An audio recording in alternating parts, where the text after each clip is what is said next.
I address myself to the African diaspora, specifically the Kenyan diaspora. The diaspora I see is a sleeping giant. And if you are a Kenyan in America, in Canada, Netherlands, anywhere in Europe, please, I am sending my greetings to you, mine and those of all other Kenyans. I want to invite Kenyans in the diaspora to participate in the development of their country. I need not remind you in the diaspora that your voice would really matter. And I'll soon explain how. I also need not advise you in the diaspora that your contribution economically is not something that can be gainsaid. Today, the figures that are conservative put you at around 300 billion. You can translate that into your dollars.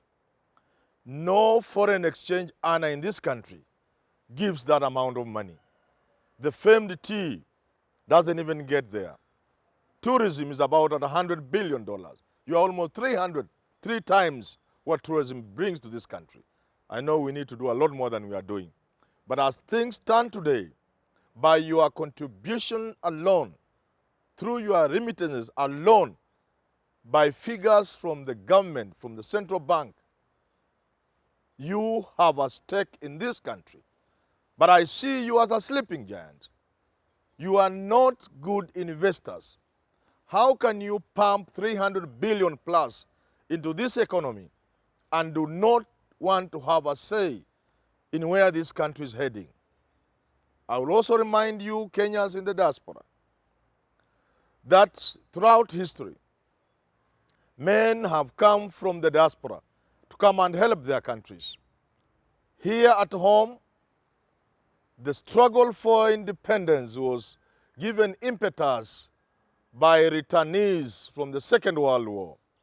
Kenyans who went to the Second World War returned to give the fight for independence really meaning.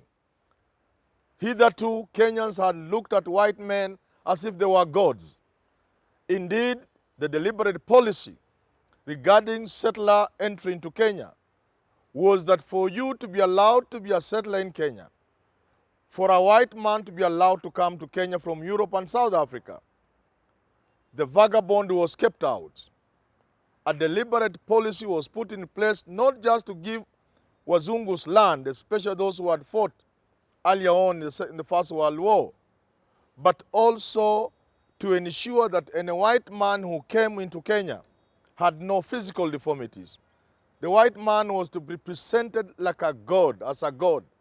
And that explains the fear Africans had of Mzungu. So when Africans went to fight in the Second World War, in places like North Africa and Burma, they were able to see Mzungu was a human being. They saw Mzungu writhing in pain. They saw them bleeding. They saw them dying. They saw them begging and pleading for mercy. When they came back, they were now dealing with people who were people, human beings. And that is why they contributed enormously to the struggle for independence. The same thing can be said of Africans who went to America, especially America, through the airlifts. They came back to contribute to the development of the young nation. Today, we find ourselves with millions of Kenyans in the diaspora, exposed to the cutting edge of knowledge, exposed to the modern methods of doing things, including finance. But other than sending money home to put up small little buildings in Kisii and Western and Kiambu and the rest of these parts of Kenya, they are not engaged in meaningful, well-coordinated development or economic activities. I am challenging you, men in the, and women in the diaspora. Take a keen role in your country. Home is best. This is your home. I challenge you because if you wait for another 20 years, the country could have gone to the dogs. When you come back here, 15, 20 years, there may be no country to come. I particularly ask you to do what I suspect the Somali are going to do. The Somali in the diaspora are only waiting for political stability, to which they are contributing, by the way. When there is political stability in Somalia, the Somali will come and Somalia will be a country that will be far ahead of Kenya in development. I am challenging Kenyan diaspora. Come back home. Come back home in whatever form you come back. Indeed, I suggest to you, do not stay in America forever. Every Kenyan in the diaspora must have a timeline. You must say, I will work and make some money and get training, make some money. But at the age of 50, 55, 45, after 20 years of serving America, I will go back when I still have some energy to go and serve my country. I also challenge you in the diaspora to take a keen, direct interest in the politics of your country. You must push for legal regimes to enable you participate in elections in this country. All of you, because you are important Kenyans. I challenge you to join elective politics. Identify those among you, men and women in America, in Canada, in Europe, across the world, who are Kenyans. Identify those among you in your communities who can make political contribution in this country. Support them, encourage them. Let them come home and participate in elections. Let them be MCAs, senators, name it, members of parliament. Let them come and run for president. We need your contribution as diaspora. We want you to come and take direct interest in what's going on in this country. Some of us are willing and able to help you in your quest for elective post in this country. I invite you to come, talk to some of us. We will give you ideas of how to run for election. Don't fear. This is your country. But I also want to warn you men and women in the diaspora. This is an election season. Presidential candidates are coming to America, are coming to Europe. Do not encourage the tribalism that is destroying this country. Because when William Samoei Ruto comes to America, he is welcomed mainly by Kalenjin. When Raila Amolo Odinga comes to the US, it's Luos who will organize his activities.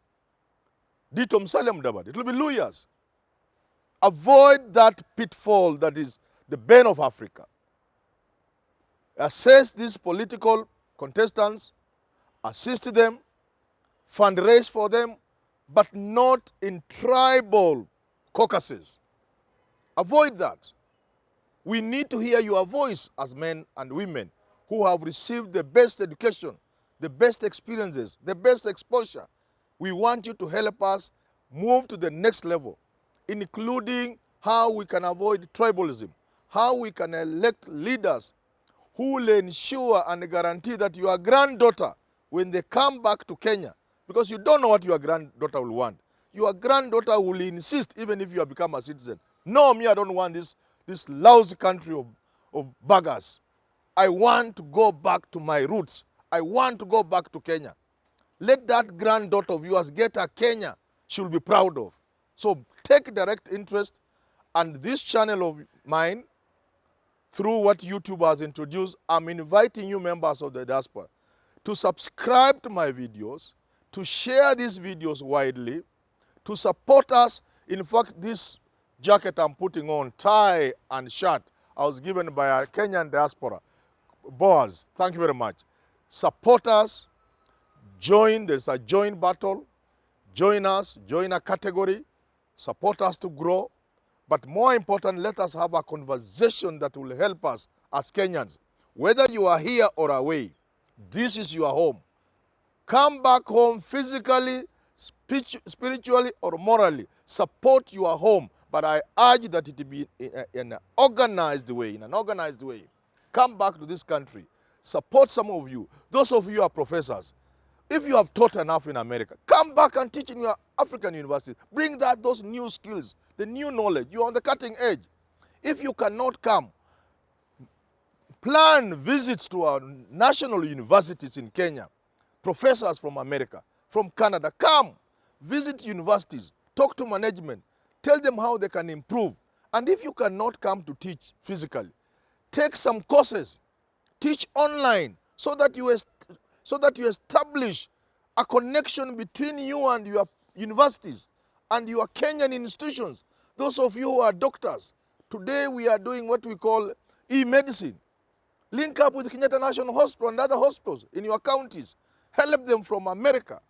I am inviting you, please come back to your country in one form or the other. And because 2022 is a deciding moment for this country, you must now begin to take a keen interest, either directly or indirectly. But do remember all the time, wherever you are, home is best. And Kenya for you, men and women in the diaspora, must be best and must be number one.